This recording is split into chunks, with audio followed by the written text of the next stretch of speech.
Hello students, welcome to class 3rd of Occupational Health Nursing. I have already covered two lectures on this topic, class 1 and class 2. You can watch these videos and you can get the link of those videos in subscription box. So in today's class, our main topic is what are the measures for prevention of illness and promotion of health of industrial workers. Or we can say, what are the main activities by which we can promote the health of industrial workers? Dear students, there are a lot of measures which can be applied for promotion of health and protection of illness among industrial workers. These we will discuss one by one. First point is nutrition. As you know that malnutrition affects metabolism and tolerance of toxic effect of industrial pollutants among industrial workers. It is important to provide better nutrition and nutritional education to the workers so that they can take balanced diet which will improve their immunity and protection against industrial hazards. Second is communicable disease control. Communicable disease control is also a very important preventive measure for industrial workers. There should be regular health camps to detect the presence of communicable disease because in India there are a lot of communicable diseases which are endemic like tuberculosis, typhoid, fever, hepatitis, intestinal parasites, malaria, dengue, etc. So we should provide health education to the workers about these diseases and how to prevent these disease. Another important measure is environmental sanitation. Environmental pollutants are important health hazard to industrial workers. So proper water supply for drinking, general environmental cleanliness of the factory, sufficient space for working, sufficient light, appropriate temperature, proper ventilation, housing facility for workers that should also be hygienic, toilet facility are also important to prevent industrial diseases. In industries where fine dust particles remain suspended in the air, provision for masks should be made so that the health hazard can be reduced. Next is mental health. Psychological health hazard also is an important tool to promote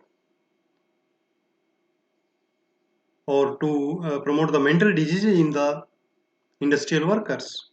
So this point should be addressed. We should promote mental health of industrial workers because these people are under stress. They are susceptible for mental diseases. Why? Because of lack of job satisfaction, there may be rejections. So lack of rewards and discipline among these workers. That's why proper mental health services should be provided to these workers and we should try to detect emotional stress and strain as early as possible and then we arrange for guidance and counseling sessions for the factory workers. Next is maternal and child health care services. This is very important health aspect for industrial workers, women and children who are staying with their families are under high risk group. Sometimes both male and female of the family, they work in the family, in the factory, so their health is very important. Pregnant mothers should be provided maternity benefits, immunization and medical care facility. Children should also get sufficient nutrition and education facility near the factory like crèches or schools for school going children. Next important health measure is health education. Health education is the main tool for promotion of health and prevention of illness. By this, people become aware about harmful effects of industrial health hazards and the measures to prevent them. We can provide health education by audiovisual films and role play. Then medical measures. Medical measures which includes periodical health examination for industrial workers, proper treatment for the disorders which are identified during these examinations.